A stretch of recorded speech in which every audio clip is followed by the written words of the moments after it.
નમસ્કાર, કોમોડિટી લાઈવમાં આપનું સ્વાગત છે અને કોમોડિટી બજારની ગતિવિધિની ચર્ચા કરવા હાજર છું હું ઝરણા અકંટી। તો સૌપ્રથમ નજર કરી લે કોમોડિટીઝને લગતી હેડલાઇન્સ પર। સોનાની વધી ચમક, સોનું રેકોર્ડ ઊંચાઈ પર, MCX પર 69,487 સુધી પહોંચ્યા ભાવ। કોમેક્સ ઉપર $2,259ની પાસે નોંધાયો કારોબાર। ઓપેક પ્લસની ટાઇટ સપ્લાયને કારણે ક્રૂડની તેજીને મળ્યો વેગ। $87 પર પહોંચ્યું બ્રેન્ટ, તો નાઇમેક્સ $83 પાસે। સ્થાનિક બજારમાં પણ 0.5%ની તેજી। ચાઇનાના પ્રોડક્શન કટની જાહેરાત બાદ LME કોપરમાં તેજી જોવા મળ્યો ટ્રેન્ડ, તો સ્થાનિક બજારમાં પણ તમામ મેટલ્સમાં જોવા મળ્યો લીલા નિશાનમાં કારોબાર। એગ્રી કોમોડિટીમાં વોલેટિલિટી યથાવત, મસાલા પેકમાં હળદર અને જીરામાં આવી વેચવાલી, તો ગુવાર પેકમાં તેજીનો માહોલ જોવા મળ્યો।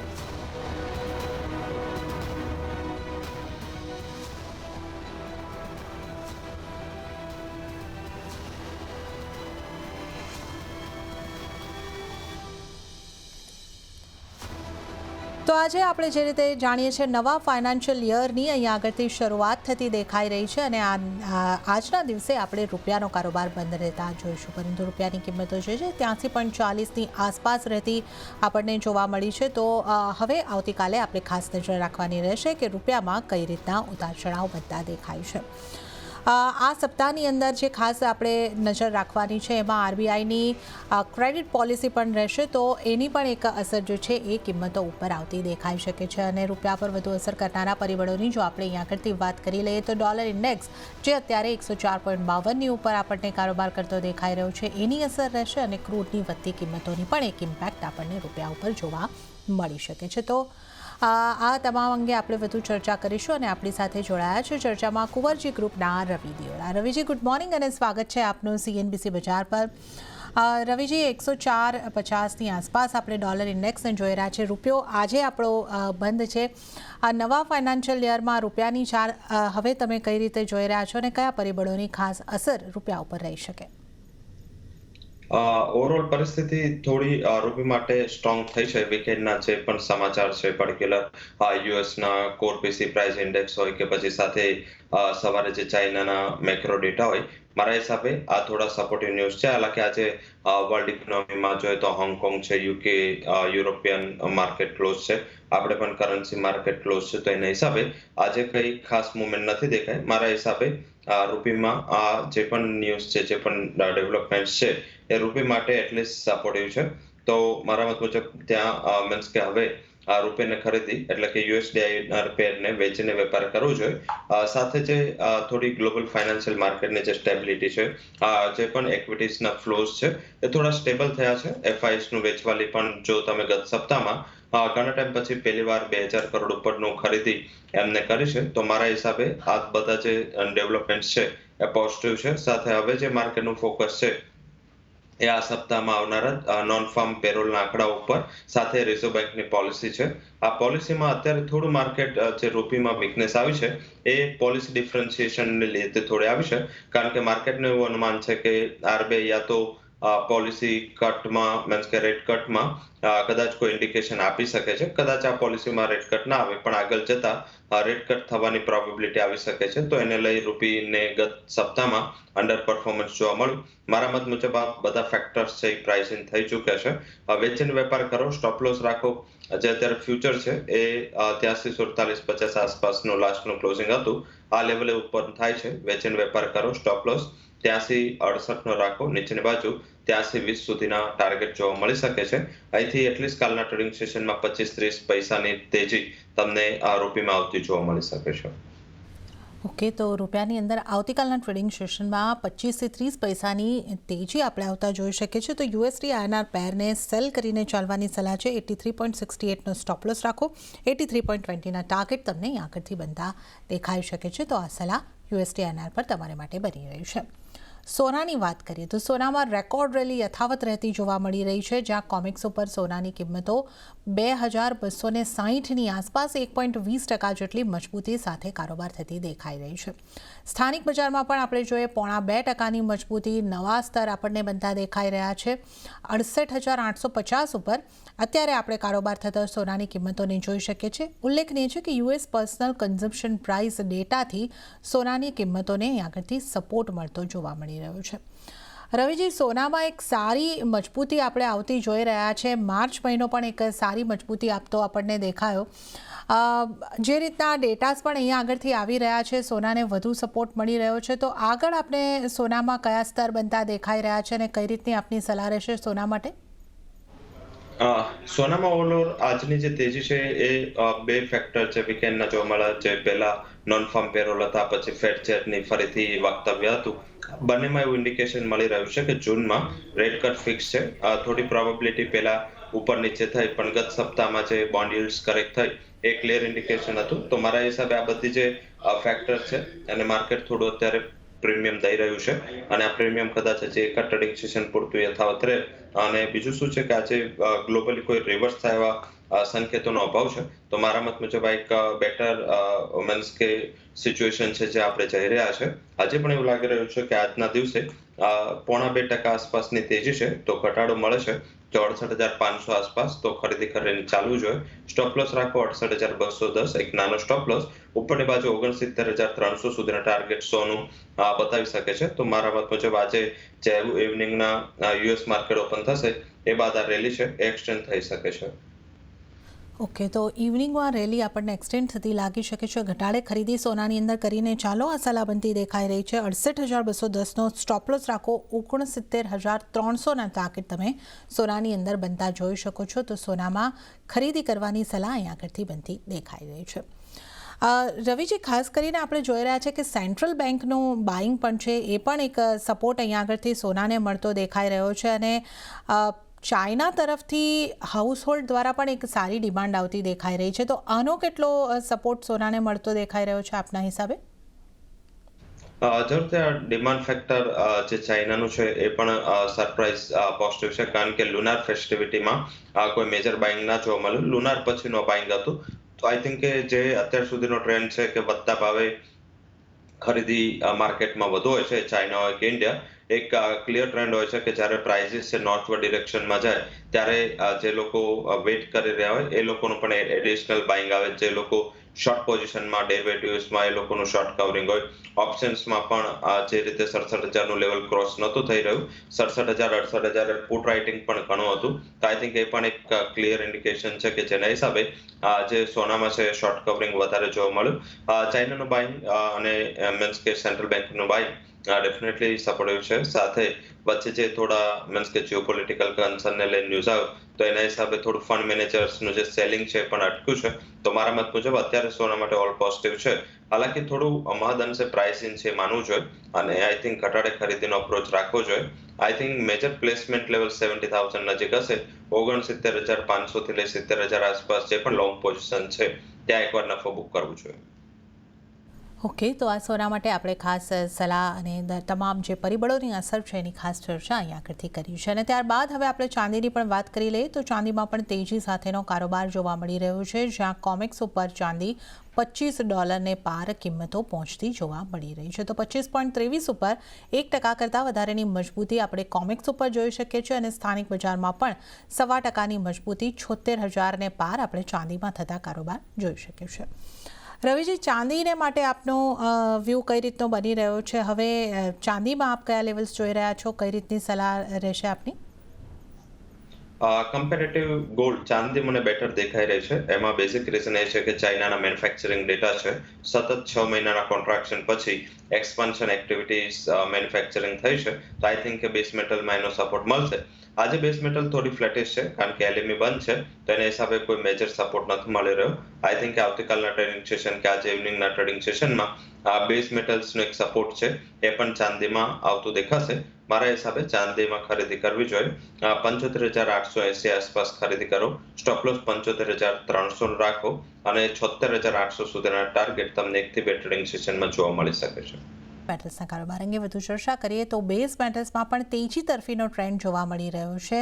ચાઇનાના પ્રોડક્શન કટને લઈને કોપરમાં પણ તેજીનો માહોલ જોવા મળી રહ્યો છે. સ્થાનિક બજારની જો આપણે વાત કરીએ તો તમામ મેટલ્સમાં તેજીનો માહોલ દેખાઈ રહ્યો છે. કોપરમાં 765 સુધીના સ્તર અહીંયા આગળથી બનતા જોવા મળી રહ્યા છે. રવિજી, કઈ રીતે આપ હવે અહીંયા આગળથી મેટલને જોઈ રહ્યા છો? જે રીતે ચાઇનામાં આ પ્રોડક્શન કટની વાત થતી દેખાઈ રહી છે, આનો એક સારો સપોર્ટ કોપરને મળતો રહેશે. કઈ રીતે આપ જુઓ છો અને અન્ય મેટલ્સમાં પણ આપની કઈ રીતની સલાહ રહેશે? જરૂરથી આજે જે ન્યૂઝ છે, આઈ થિંક 6 થી 7 મહિનાના સૌથી સપોર્ટિવ ન્યૂઝ ચાઇનાના છે. હાલાકી એલએમઈ ક્લોઝ છે તો એના હિસાબે ઇમ્પેક્ટ નથી આવ્યું. લાસ્ટ 6 મહિના પહેલા પણ જ્યારે ચાઇનીઝ પીએમઆઈ ઉપર હતો ત્યારે પણ સેમ આ જ ફેક્ટર હતું, ત્યારે પણ એલએમઈ ક્લોઝ હતું. અને બીજા દિવસ જ્યારે પોઝિટિવ ઇમ્પેક્ટ આવવાની હતી ત્યાં વચ્ચે થોડા ચાઇનાને લઈને નેગેટિવ ડેવલપમેન્ટના હિસાબે બેઝ મેટલની તેજી ટકી નથી શકી. આ ટાઈમ થોડા ન્યૂઝ સારા છે. હાલાકી થોડું ફોકસમાં રાખવાનું છે કે ચાઇનીઝ રિયલ એસ્ટેટ માર્કેટ છે ત્યાં તરફથી થોડા નકારાત્મક ન્યૂઝ આવી રહ્યા છે. ત્યાંથી કોઈ પણ હજી તેજીના સંકેત નથી દેખાઈ રહ્યા. હજી પણ ત્યાંના જે મીન્સ કે આંકડાઓ જે આવે છે મેન્યુફેક્ચરિંગ સાથે, એમાં એક ક્લિયર કટ ઇન્ડિકેશન છે રિયલ એસ્ટેટ સેક્ટર છે હજી પણ એની એક્ટિવિટીઝ ફૂલ સપોર્ટમાં નથી. તો ઝિંકને એના હિસાબે થોડું અવોઇડ કરવા માંગીશ. લીડ થોડું રેન્જ બાઉન્ડ છે તો આઈ થિંક એને પણ અવોઇડ કરવું જોઈએ. આઈ થિંક એલ્યુમિનિયમ અને કોપર આ બે સારા ઓપ્શન છે. એલ્યુમિનિયમમાં ઇન્વેન્ટરીઝના લોઅર લેવલ છે, જ્યારે કોપરમાં પ્રોડક્શન કટના વાતો ચાલી રહી છે. તો સપ્લાય રિલેટેડ બંનેમાં કન્સર્ન છે. એલ્યુમિનિયમ 208.20 આસપાસ ખરીદીની સલાહ રહેશે. સ્ટોપ લોસ 205, 213 સુધીના ટાર્ગેટ એલ્યુમિનિયમ 1 થી 2 ટ્રેડિંગ સેશનમાં બતાવી શકે છે. ધ્યાને રાખવાનું છે કે બેઝ મેટલમાં 2 દિવસ માટે પોઝિશન હોવી જોઈએ, કારણ કે એલએમઈ આજ ક્લોઝ છે તો કોઈ મોટા આજે વોલ્ટાલિટી નહીં આવે. આવતીકાલના ટ્રેડિંગ સેશન સુધી હોલ્ડ કરવા માટે એલ્યુમિનિયમ પહેલી પ્રાયોરિટી રહેશે. સેકન્ડ કોપરમાં પણ એક શોર્ટ કવરિંગ છે ઘણા ટાઈમથી. જી, તો એલ્યુમિનિયમ અને કોપર ઉપર અહીંયા આગળથી ખાસ ધ્યાન રાખવાનું રહેશે. રવિજી, આપને અટકાવ બદલ માફી માંગુ છું, પરંતુ આપણે સીધા જઈશું આરબીઆઈ. મુંબઈ આરબીઆઈમાં ની અંદર 90 વર્ષ પૂર્ણ થવાની એક કાર્યક્રમ ચાલી રહ્યો છે. સીધા ત્યાં જઈએ.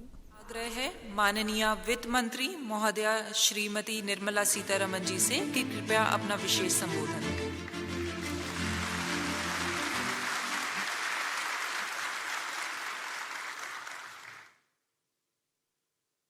Respected Prime Minister, Honorable Governor of Maharashtra, Chief Minister of Maharashtra, my colleagues in the Council of Ministers, Deputy Chief Ministers of Maharashtra, Governor Reserve Bank, all invited dignitaries, media. I'm here on a very happy occasion when today we mark the 90th anniversary of Reserve Bank of India. RBI, the Central Bank of India, has actually had a remarkable checkered history.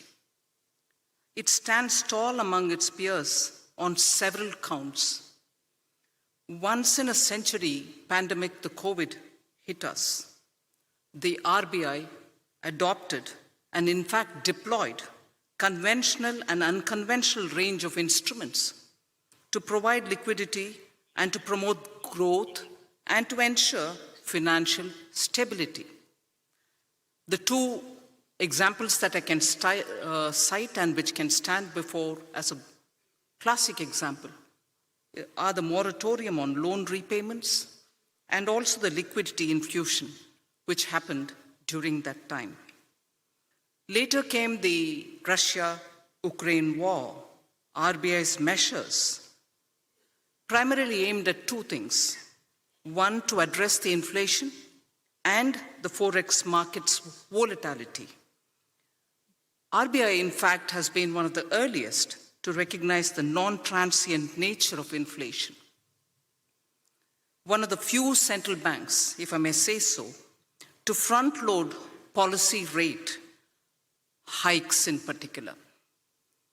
Forex reserve management is also something on which we have this opportune moment to recall the work done by the RBI. Building up reserves, including foreign exchange interventions.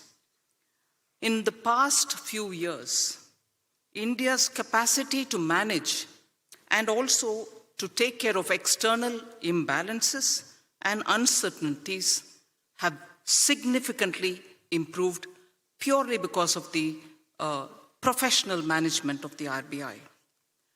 Rupee has exhibited lower volatility and orderly movements is what we notice of the rupee, and they are in relative terms to the rest of its peers. Managing India's banks is something which I'll recall at this time. A decade ago, balance sheet problem, today is a balance sheet advantage, and that advantage accrues to our economy.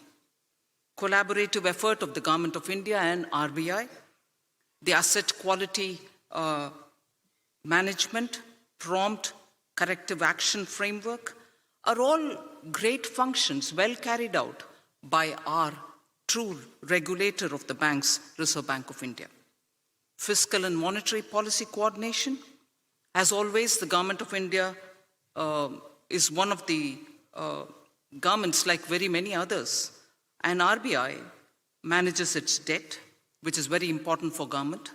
Inflation management, despite monetary tightening pressures and the measures which have been taken for monetary tightening, has stabilized the G-Sec yields, which is very important for the economy. The stability in G-Sec markets has contributed to overall financial market resilience and investor confidence in the Indian economy.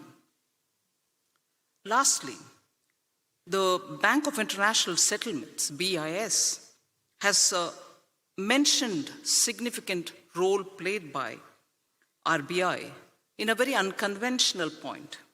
RBI's role in anchoring inflation expectations using communication policy is significant, is what the BIS has said.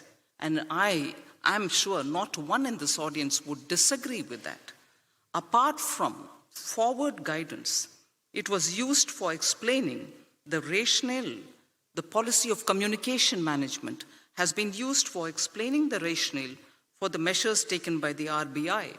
Thus, in the economy, confidence was built, and then optimism, if I can say so, optimism has been held up even during pandemic, held high and never let down.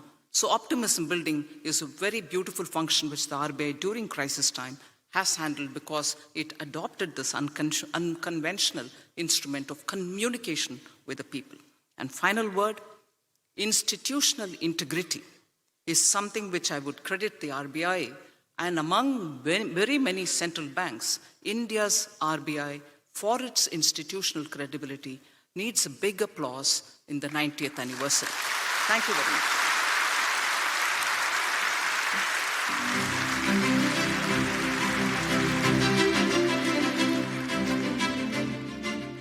धन्यवाद माननीय आपके मार्गदर्शन के लिए।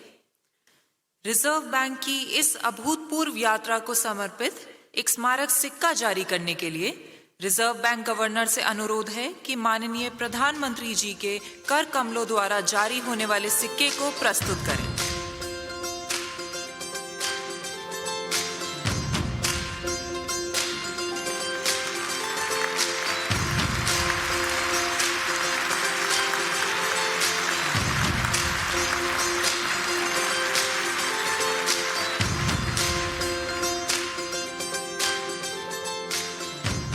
बहुत बहुत धन्यवाद माननीय।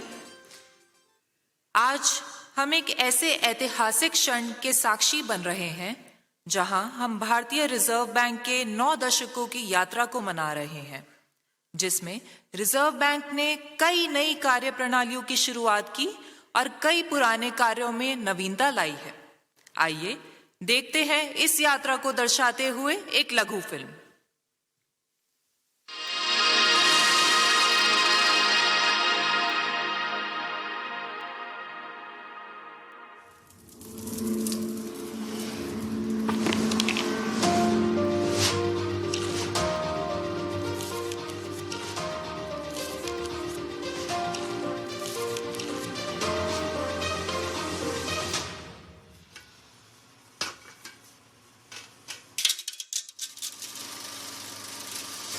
The Reserve Bank of India came into existence on 1st of April 1935 as a joint stock company. It was nationalized in 1949. Over the last 9 decades, through its multifarious functions, the RBI has played a crucial role in the development of Indian financial sector and the economy. As the currency issuer of the country, the RBI has ensured supply of good quality banknotes. It has achieved near self-sufficiency in printing and sourcing of security features of banknotes by setting up of currency printing presses, paper manufacturing units and in-house ink factory. Being the banker and debt manager to the central and state governments, the Reserve Bank has managed their market borrowing programs and facilitated development of the government securities market. Introduction of new instruments, strengthening market infrastructure and expanding the participant base, including retail investors, have ensured deepening of financial markets. તો આપણે આરબીઆઈના 90 વર્ષ પૂરા થવા પર આપણે જોયું કે 90 રૂપિયાના એક સિક્કો પ્રધાનમંત્રી નરેન્દ્ર મોદીના હાથે અહીંયા આપણે આ સિક્કાને રજૂ થતા જોયું છે. આપણી સાથે કોમોડિટીઝ પર ચર્ચા કરવા માટે રવિ દિયોરા જોડાયેલા હતા. રવિજી, આપનો ખૂબ ખૂબ આભાર અમારી સાથે જોડાવા બદલ અને આ સમગ્ર ચર્ચામાં અમારી સાથે ભાગ લેવા બદલ. અને આ સાથે જ કોમોડિટી લાઈવમાં હાલ પૂરતું આટલું જ. હાલ મને પણ આપશો રજા. વધુ અપડેટ્સ અને સમાચારો માટે આપ CNBC બજાર સાથે જોડાયેલા રહો. આગળ મારા સહયોગી પ્રીતિ દલાલ આપને માટે લઈને આવશે બજાર હેલ્પલાઇન.